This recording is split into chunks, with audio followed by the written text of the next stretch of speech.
Então não queira ser como aquele povo, né? Oséias 4 diz assim: corrupção geral de Israel. Ouve a palavra do Senhor, vós, filhos de Israel, porque o Senhor tem uma contenda com os habitantes da terra, porque nela não há verdade, nem amor, nem conhecimento de Deus. Não há conhecimento de Deus. Entende? Então, é assim como nos dias de hoje, como você vai para esse tema batismo no Espírito Santo, entendeu? É difícil falar sobre, né? Porque eles até veem as manifestações do Espírito Santo, mas não interessa esse tema, porque eles querem ser o Senhor, né? E há um só batismo, um só Senhor, uma só fé. Mas assim não, eles não conseguem ser líderes, né? Guias espirituais. O véu foi rasgado. Mas se mostrar este véu que foi consumado, que foi rasgado de altos a baixos, que tem livre acesso, né? Como eles vão ser líderes? Não é verdade? Então, versículo 2 de Oséias 4. O que só eles prevalecem perjurar, mentir, matar, furtar e adulterar, e há arrombamentos e homicídios sobre homicídios. Aleluia, presta atenção, hein? 3. Por isso a terra está de luto, e tudo que mora nela desfalece, com os animais do campo e com as aves do céu. E até os peixes do mar perecem. Todavia ninguém contenda, né? Ninguém repreenda, porque o teu povo é como os sacerdotes aos quais os acusam. Presta atenção, hein?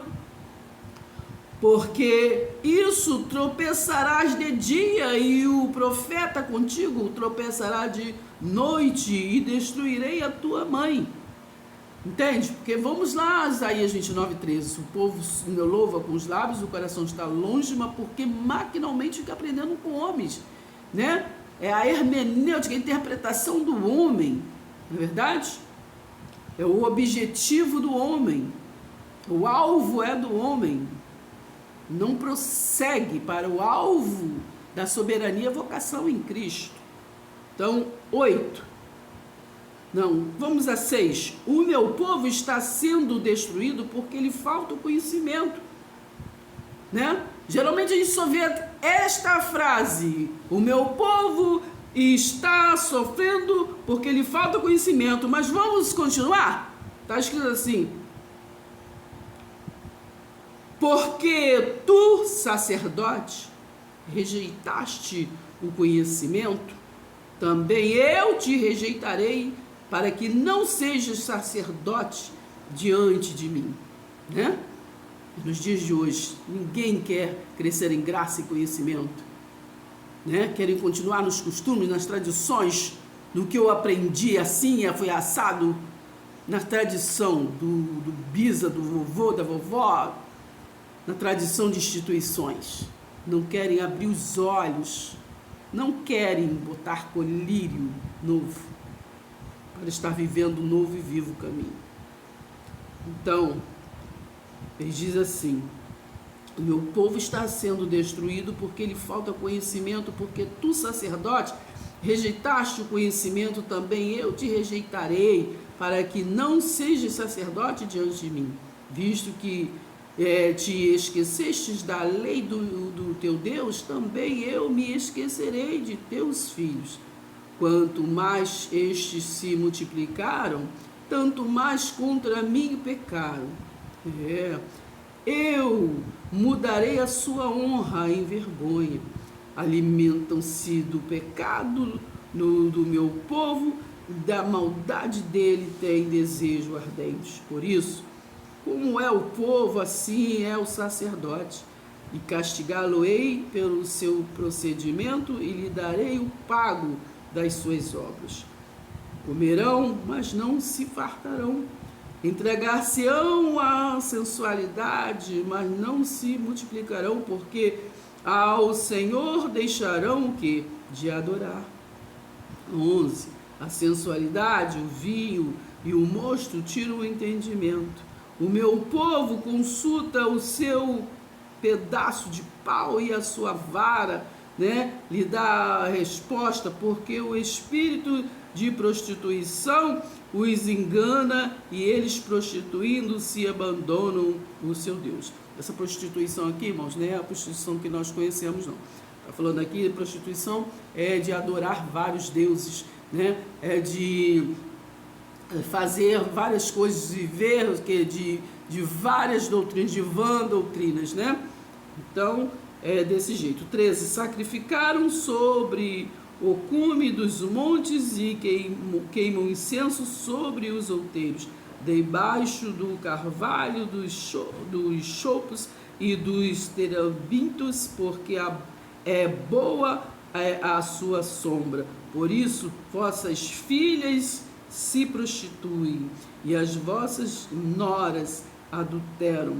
Não castigarei vossas filhas que se prostituem, nem vossas noras quando adulteram, porque os homens mesmo se retiram com as meretrizes e com as prostitutas cultuais, sacrificam, pois o povo que não tem entendimento corre para a sua perdição. Tem metáfora, irmão, preste atenção, estamos falando de instituição, de igreja, tá? Do povo como do mundo espiritual que se prostitui, né? Deus é espírito, então quer uma igreja que seja espiritual, quer um povo que seja espiritual, entendeu? 15. Ainda que tu, ó Israel, queres prostituir-te, contudo não se faça culpado, Judá, nem venhas o quê? A Gilgai, né? Lembre-se que depois, por isso, que mais lá para frente veio o último profeta a adverter esse povo, né? Que foi o Malaquias, né?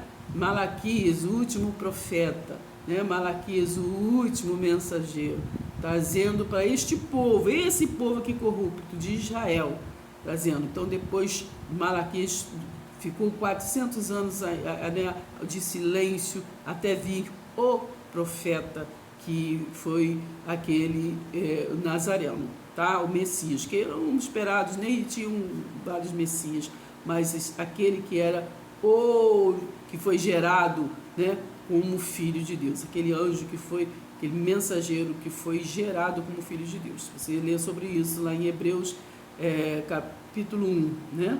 Ali no início diz assim que Deus é que falava através dos profetas, né? Então depois ele falou através do profeta, que era o Nazareno, tá bom? E no versículo 14 até fala assim, não são todos os mensageiros, né, ministros para quem hão de herdar a salvação, tá? Mas ali no versículo 5 ou 6 ele está falando, a qual desses anjos foi gerado como filho, hein? E hoje te gerei, né? Então, aquele anjo, né, aquele atalaia, né, que você lê, você consegue assimilar, se você for lá no livro de Ezequiel, né, ali a partir do capítulo 2, ali ele recebeu aquela incumbência, então aquele atalaia recebeu aquela incumbência e veio lá na frente, né? Ali João preparou o caminho e ele foi lá na frente levar, né, aquele juízo para este povo que nós estamos lendo aqui em Oséias, tá bom? Então vamos prestar atenção, tá bom? Só para terminar, vocês leem, né, o capítulo 5, 6, porque é importante que a gente entenda textos e contextos, né? Então, aqui no capítulo 5 de Oséias, fala assim, ó, ouve isto, ó sacerdote, escutai, ó casa de Israel, e dai ouvidos, ó casa do rei, porque este juízo é contra vós outros, visto que fostes um laço em Mispa e rede estendida sobre o Tabor. Aí vocês vão lendo aí no capítulo 6 de Oséias, vindo assim, ó, vinde e tornemos para o Senhor, porque ele nos despedaçou e nos sarará, fez a ferida e a ligará, depois de 2 dias nos revigorará, né? Ao terceiro dia nos levantará e viveremos diante dele. Então aqui está falando, é uma profecia sobre o Jesus, né? Que em 3 dias iria ferir, né, a morte, mas e depois ele ia o quê? Reviver, né? E ele ia trazer de volta a vida, porque o povo até Jesus, né? Então, quando morriam, não tinham o Espírito, né, Santo, então morriam e ficavam adormecidos, esperando o quê? A vinda do Senhor para trazer de novo a vida. E Jesus, ele veio. Então aqui é uma profecia daquele de Jesus que veio e trouxe a vida. Por isso que ele ressuscitou e nós ressuscitamos com ele. Então depois tem um estudo lá, não sei se era em Tessalonicenses, não sei, que nós poderemos falar mais para frente, que fala que primeiro, né, a quem isso ressuscitou foi aqueles, né, que tinham morrido, que estavam ali adormecidos, dormindo, esperando, né? E depois, né, então, foram assim por partes, né? Depois, então, aqui diz que viveremos, então esse verbo viveremos, porque ali estava, era uma profecia, estava se falando uma profecia, mas nós não viveremos, nós vivemos, tá bom, irmãos? Vamos prestando atenção, é preciso a gente está assimilando esses contextos para lá na frente a gente entender sobre o que é realmente estar batizado no Espírito Santo, tá bom? Então eu vou terminar aqui dizendo, ó, vinde e tornemos para o Senhor, porque Ele nos despedaçou e nos sarará, fez a ferida e a ligará. Depois de 2 dias nos revigorará, ao 3º dia nos levantará e viveremos diante dele. Conheçamos e prossigamos em conhecer ao Senhor, é o que nós estamos fazendo, irmão, né? Vamos prosseguir em conhecer esse invisível, mas real, né? Conheçamos e prossigamos em conhecer ao Senhor, com a alva, a sua vinda é certa. Lembre-se, irmãos, a sua vinda é certa, está escrito aqui. Jesus de Nazaré já tinha vindo, quando nós estamos aqui lendo o livro de Oséias, hein? Presta atenção, hein? Então, conheçamos e prossigamos em conhecer ao Senhor, né? Como a alva, a sua vinda é certa, e Ele descerá sobre nós como a chuva seródia que rega a terra. Que te farei, ó Efraim, que te farei, ó Judá, porque o vosso amor é como a nuvem da manhã e como o orvalho da madrugada que cedo passa. Por isso, os abati por meio dos profetas, pela palavra da minha boca os matei, e os meus juízos serão o quê? Como a luz, pois misericórdia quero e não sacrifício, e o conhecimento de Deus mais do que holocaustos. Amém? Pai seja convosco.